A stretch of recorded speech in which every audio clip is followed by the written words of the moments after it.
ओमज्ञानतिमिरान्धस्य ज्ञानाञ्जनशलाकया चक्षुरुन्मीलितं येन तस्मै श्रीगुरवे नमः। वाञ्छाकल्पतरुभ्यश्च कृपासिन्धुभ्येव च पतितानां पावनेभ्यो वैष्णवेभ्यो नमो नमः। नमो महावदान्याय कृष्णप्रेमप्रदायते कृष्णाय कृष्णचैतन्य नाम्ने गौरत्विषे नमः।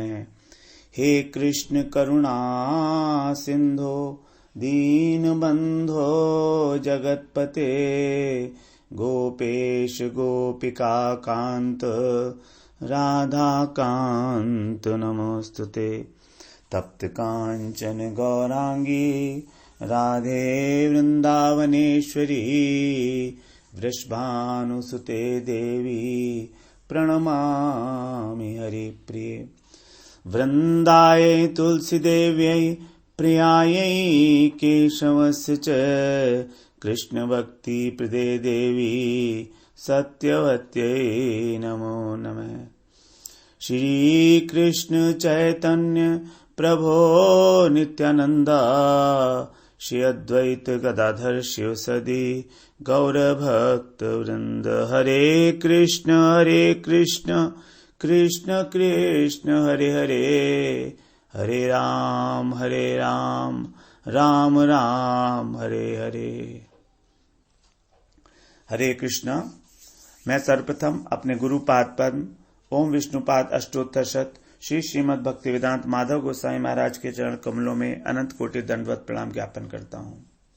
हम लोग श्रीमद् भगवद गीता के चौथे अध्याय का और 38वां श्लोक श्रवण कर रहे हैं, जिसमें भगवान ने ज्ञान योग का महत्व बताते हुए कर्मयोग की महिमा का प्रतिपादन किया है। भगवान बता रहे हैं, नहि ज्ञानेन सदृशं पवित्रमिह विद्यते तत्स्वयं योग संसिद्ध कालेन आत्मनि विन्दति। नहि ज्ञानेन सदृशम, अर्थात इस लोक में ज्ञान के सदृश पवित्र करने वाला और कुछ भी नहीं है।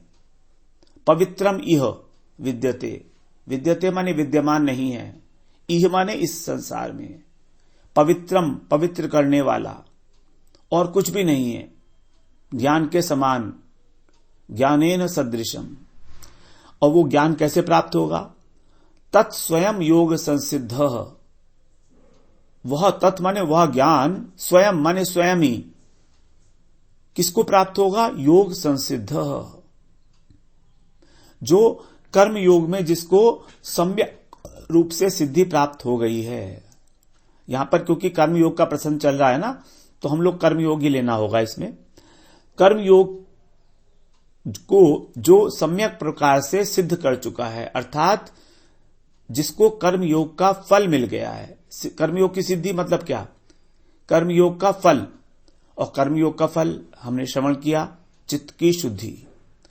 कर्मयोग अपने आप में स्वयं में भगवान की प्राप्ति कराने वाला नहीं है, लेकिन क्योंकि कर्मयोग के द्वारा क्रमशः चित्त की शुद्धि होती है, तो उस शुद्ध चित्त के अंदर ज्ञान का अवतरण होता है। तत्स्वयं योग संसिद्ध कालेन आत्मनि विन्दति। आत्मनि माने चित्त, यहां पर आत्मनि का मतलब है चित्त। चित्त में कालेन माने कालक्रम से, कालक्रम से अर्थात काफी समय तक कर्मयोग का पालन करने से, लंबे समय तक।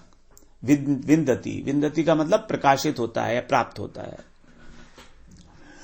तो यहां पर बताया था कि कैसा है वो ज्ञान? पवित्रम इह विद्यते, पवित्र है। पवित्र क्या है? पवित्र शब्द बना है पवि प्लस त्र। पवि का अर्थ होता है वज्र, वज्र होता है ना, और त्र का अर्थ है रक्षा करना। तो जो पवित्र का अर्थ है जो अज्ञान रूपी ब्रज से हमारी वज्र से अज्ञान रूपी वज्र से हमारी रक्षा करने वाला है, वह है पवित्र। अज्ञान रूपी वज्र से हमारी रक्षा कौन करेगा? केवल ज्ञान ही करेगा। तो इसलिए ज्ञान को परम पवित्र बताया गया है। और भगवान कैसे हैं? पवित्राणाम पवित्रम, पवित्रों के भी पवित्र। तो उनको अनुभव कैसे होगा? उनका अनुभव भी तत्व ज्ञान से ही होगा, क्योंकि वो पवित्र है। इसलिए जिस प्रकार का साध्य होता है उसी प्रकार का साधन जो है वो करना पड़ता है हमको।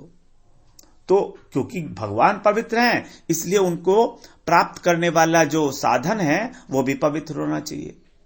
और ज्ञान स्वयं में इतना पवित्र है, नहीं ज्ञाने सदृशम पवित्रम इह विद्यते। अब यहां पर ज्ञान बताया। यहां मुख्य रूप से जो चर्चा हो रही है ज्ञान की, ये ज्ञान क्या है? ज्ञान शब्द को अगर हम समझते हैं तो ज्ञान शब्द की व्युत्पत्ति दो प्रकार से की गई है। ज्ञायते अनेन इति ज्ञानम, ज्ञायते अनेन इति ज्ञानम, अर्थात जिसके द्वारा किसी वस्तु को जाना जाए। जिसके द्वारा किसी वस्तु को जाना जाए उसे बोलते हैं ज्ञान। और दूसरा है ज्ञायते इति ज्ञानम, अर्थात जिसको जाना जाए उसे भी ज्ञान कहते हैं। तो जिसके द्वारा जब जाना जाए वो ज्ञान, और जिसे जाना जाए वो भी ज्ञान। यहां पर जो है पहला वाला जो ज्ञान बताया गया है, जिसके द्वारा किसी वस्तु को जाना जाए, क्योंकि यहां पर वस्तु क्या है? वास्तव वस्तु कौन है? भगवान है। तो भगवान को जानने की बात हुई है। जन्म कर्म च मे दिव्यम एवं यो वेत्ति तत्वतः, तत्वतः एवं यो वेत्ति, वेत्ति माने जानता है तत्व से, अर्थात तत्व ज्ञान। भगवान को जानेंगे कैसे? तत्व ज्ञान के माध्यम से।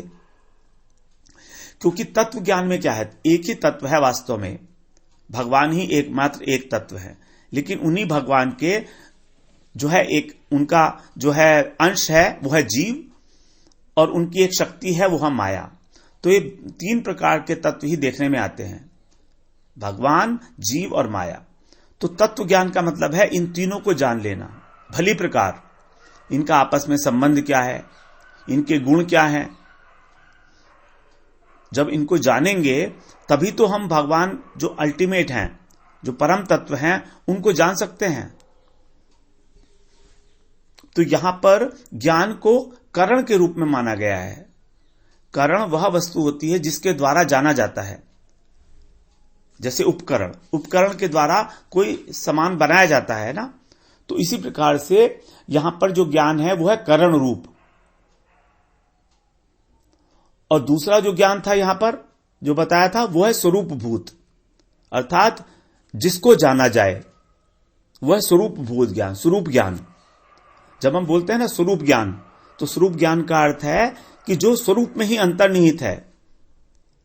यहां पर ज्ञान शब्द का अर्थ लिया गया है जिस वस्तु को जाना जाए वो है स्वरूप ज्ञान, और जिसके द्वारा जाना जाए वो है तत्व ज्ञान या वृत्ति रूप ज्ञान। तो दो प्रकार के ज्ञान हो गए। पहला ज्ञान जिसके द्वारा जाना जाए वो है वृत्ति रूप।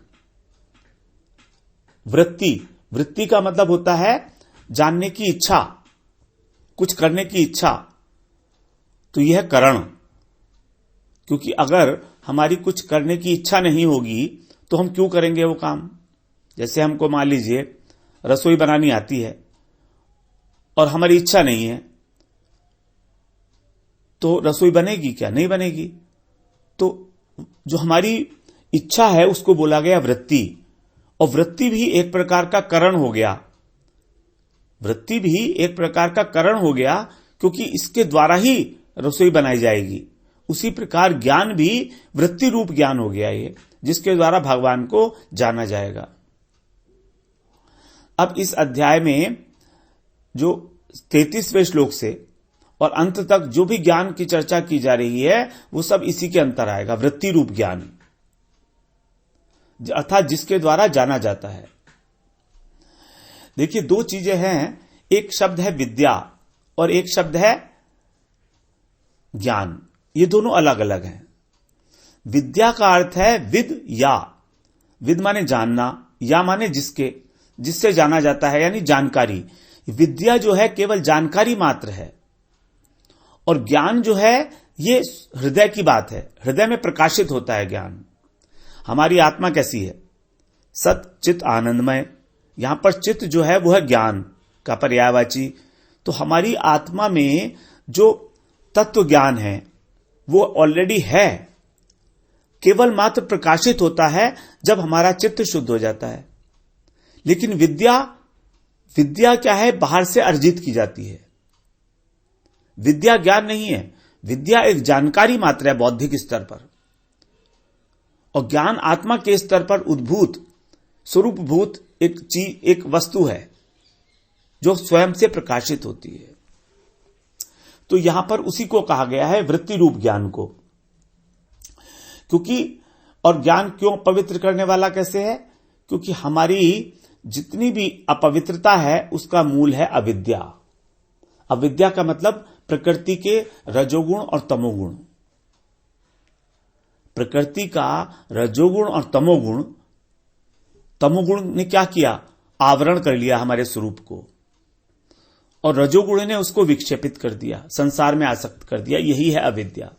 भगवान से विमुख करने का जो काम किया है प्रकृति के रजोगुण और तमोगुण ने, यही है अविद्या।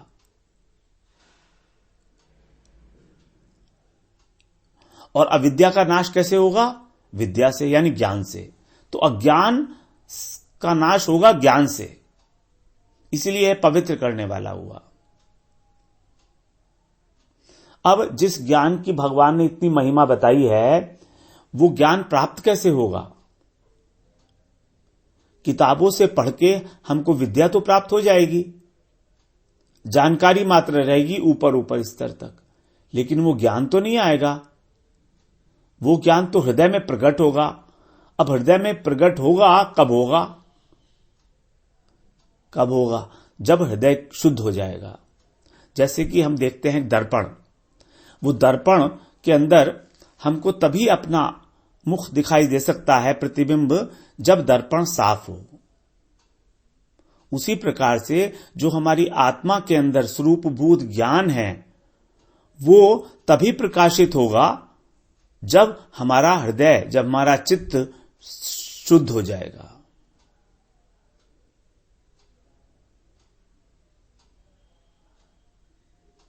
जब हमारा चित्त शुद्ध होगा तभी हमको वो ज्ञान प्रकाशित होगा।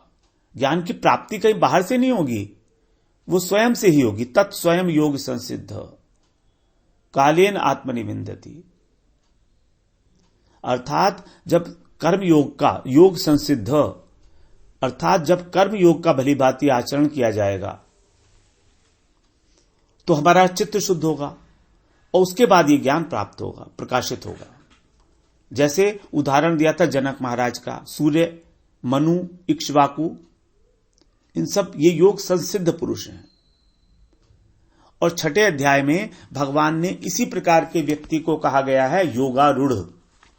योगारूढ़ यानी कि जो योग के ऊपर आरूढ़ हो चुका है। योग के ऊपर आरूढ़ होने का मतलब क्या है? योग के ऊपर आरूढ़ होने का मतलब है उसका कर्म योग सिद्ध हो चुका है। चौथे श्लोक में भगवान ने बताया है योगारूढ़। वहां पर बता रहे हैं सर्व संकल्प सन्यासी योगारूढ़स्तदोच्यते यदा ही न इंद्रियार्थेषु न कर्मसु अनुषज्जते सर्व संकल्प सन्यासी योगारूढ़स्तदोच्यते। यदा,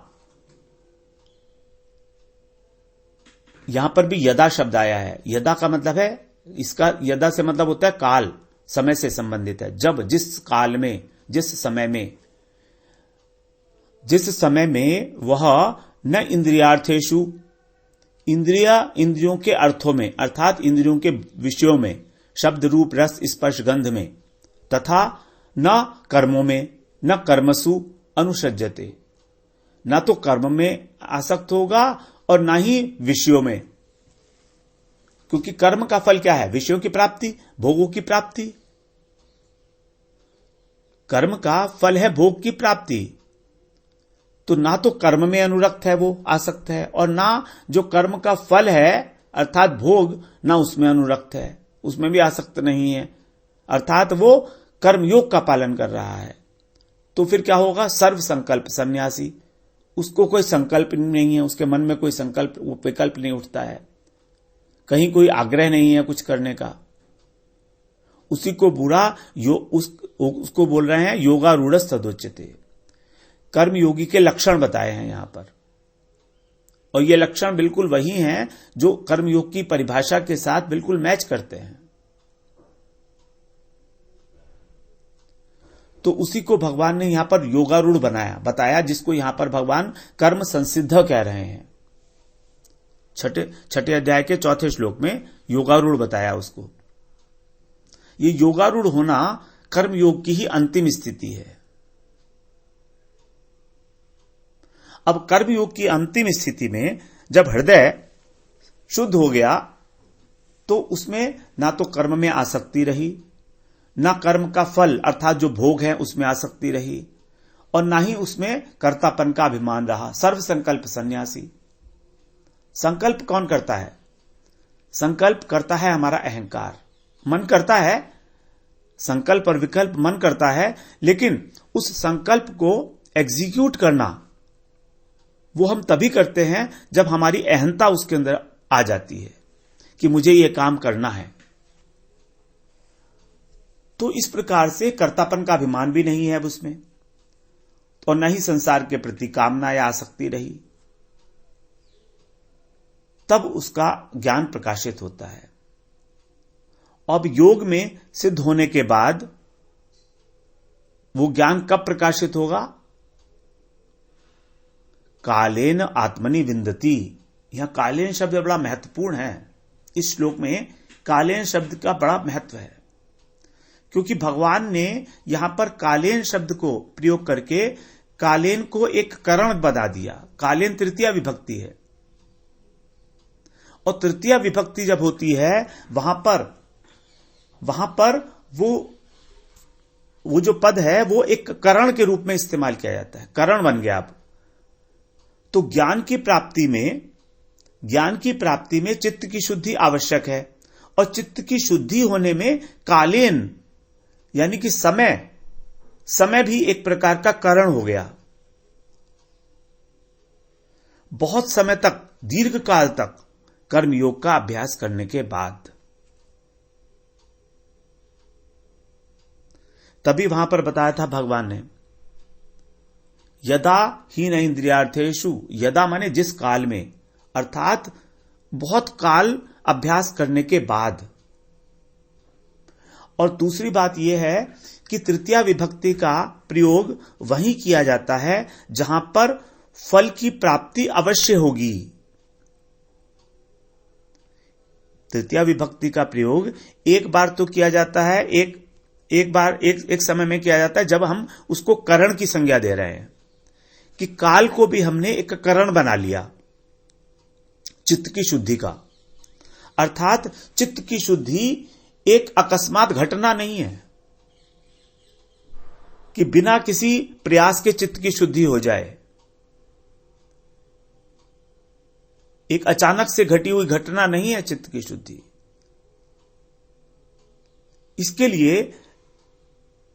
इसके लिए समय जो है वो भी एक प्रकार का कारण हो गया। अर्थात बहुत समय के बाद, जब कर्मयोग का बहुत समय तक अभ्यास किया जाएगा कालेन, तब चित्त की शुद्धि होगी। और तब जब शुद्धि होगी तो वो होगी अवश्य ही होगी। तभी यहां पर तृतीया विभक्ति है। तो तृतीया विभक्ति का प्रयोग 2 जगह किया जाता है।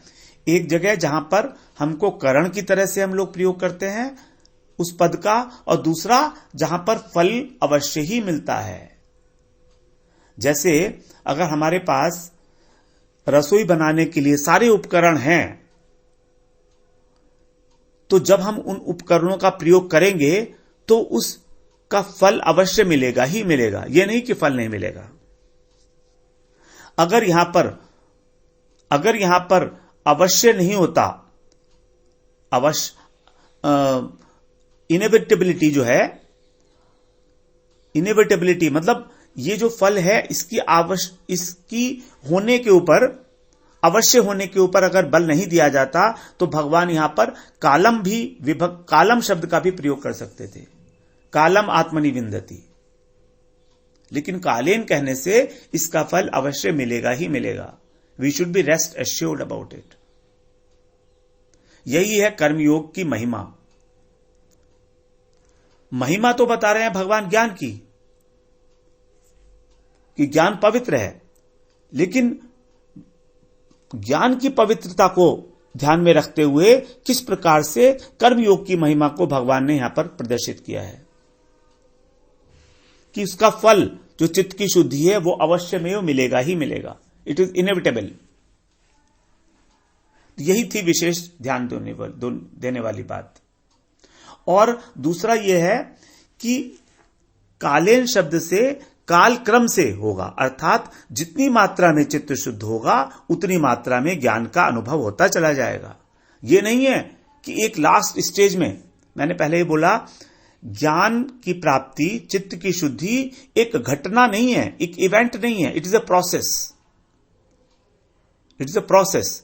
तो जितनी मात्रा में हमारा हृदय शुद्ध होगा उतनी ही मात्रा में ज्ञान का प्रकाशन होता चला जाएगा हमारे हृदय में। दोनों बातें एक साथ होंगी। अनुभव होता चला जाएगा ज्ञान का, और अनुभव होगा, अवश्य होगा। जितना प्रोपोर्शनेट में, जितना शुद्ध है उतना अनुभव होगा, और जितना नहीं है उतना नहीं होगा, अगर हम कर्मयोग का पालन कर रहे हैं।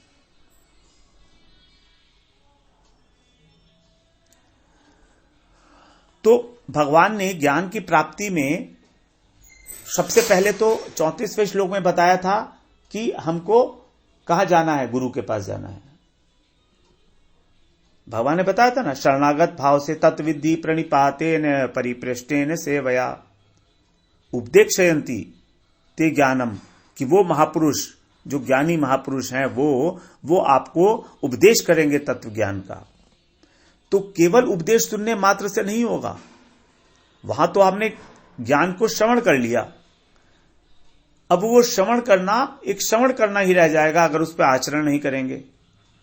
और आचरण हम तभी करेंगे जब हमारा हृदय शुद्ध होगा, क्योंकि जिस चीज को भी हमारा मन, हमारी बुद्धि, हमारा अहंकार स्वीकार कर लेता है, हमारा अंतःकरण इन टोटैलिटी स्वीकार कर लेता है, हमारे द्वारा, हमारी कर्मेंद्रियों के द्वारा उसी प्रकार का आचरण होने लगता है। कर्मेंद्रियों को कोई अलग से निर्देश नहीं दिया जाता कि तुम ये काम करो। एग्जैक्टली जिस भाव के अंदर हमारा अंतःकरण अवस्थित है, उसी भाव के अनुरूप हमारी कर्मेंद्रियां कर्म में प्रवृत्त हो जाती हैं। उधर से ही सिग्नल मिलते रहते हैं उसको लगातार। जैसे अगर किसी का अंतःकरण तमोगुणी है तो तमोगुणी कर्म में प्रवृत्त करेंगी इंद्रियां, उसको गलत जगह पर लेकर जाएंगी। तमोगुणी व्यक्ति है तो, क्रोधी व्यक्ति है तो ऐसी जगह पर ले जाएंगी जहां पर क्रोधी स्वभाव के लोग मिलेंगे, उसको खूब क्रोध करने को मिलेगा, बात बात में गुस्सा। तो इस प्रकार से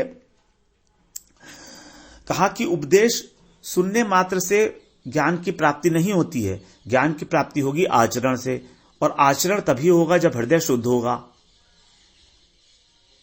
क्योंकि तभी वो ज्ञान जो है हृदय में उतरेगा, आत्मसात करेंगे, अनुभव होगा, और ये सब कालक्रम से होगा। तो दोनों बातें आवश्यक हैं।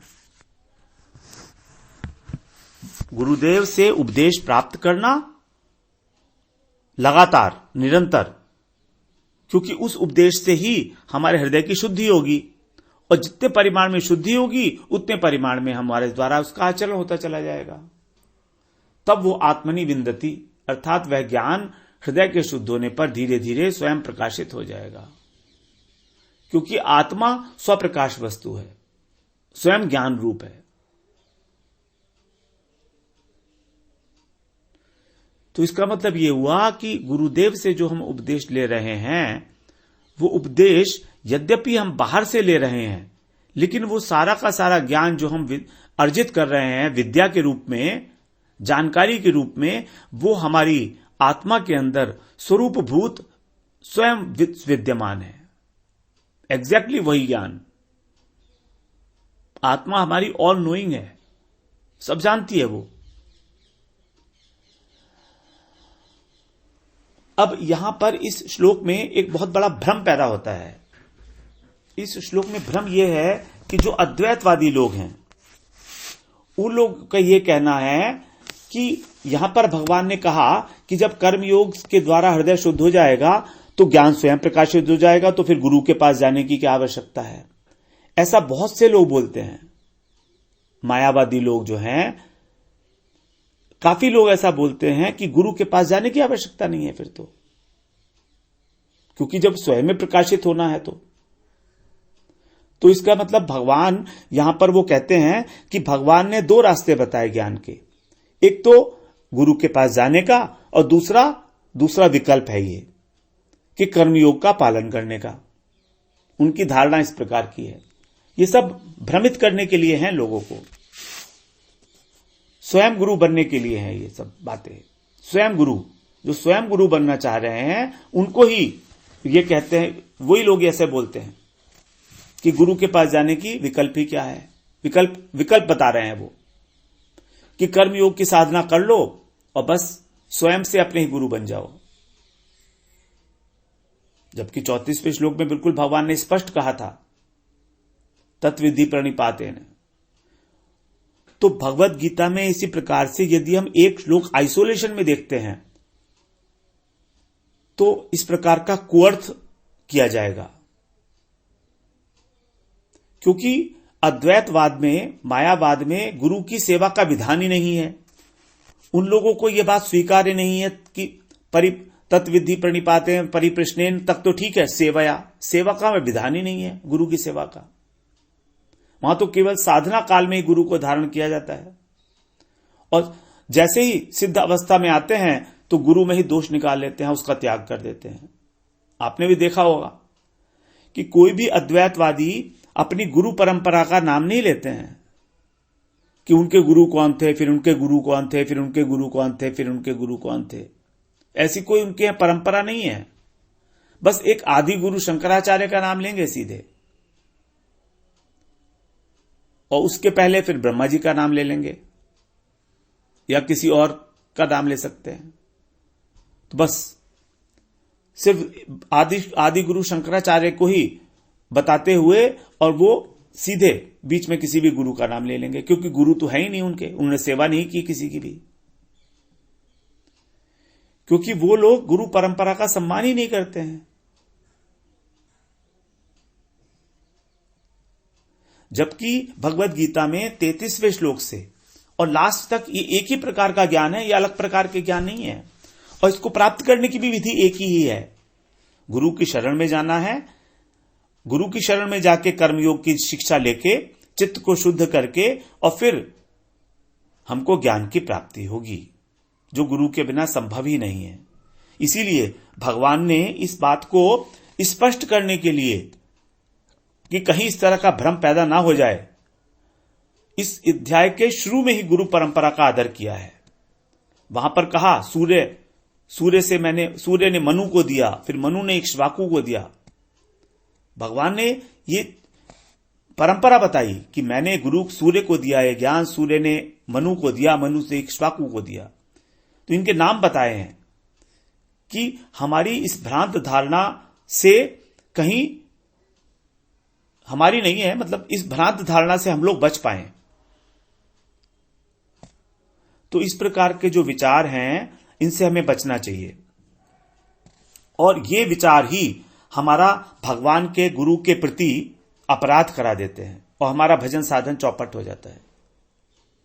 ये बहुत महत्वपूर्ण बात है कि भगवान ने 4 अध्याय में हर जगह गुरु परंपरा का सम्मान किया है, लेकिन अद्वैतवादी लोग इस श्लोक के माध्यम से ये प्रूव करना चाहते हैं कि गुरु की आवश्यकता ही नहीं है, तत्स्वयं योग संसिद्ध वर्ड से। तो अब हम लोग अगली बार फिर नेक्स्ट श्लोक श्रवण करते हैं। वाञ्छा कल्पतरुभ्यश्च कृपा सिन्धुभ्येव च पतितानां पावनेभ्यो वैष्णवेभ्यो नमो नमः।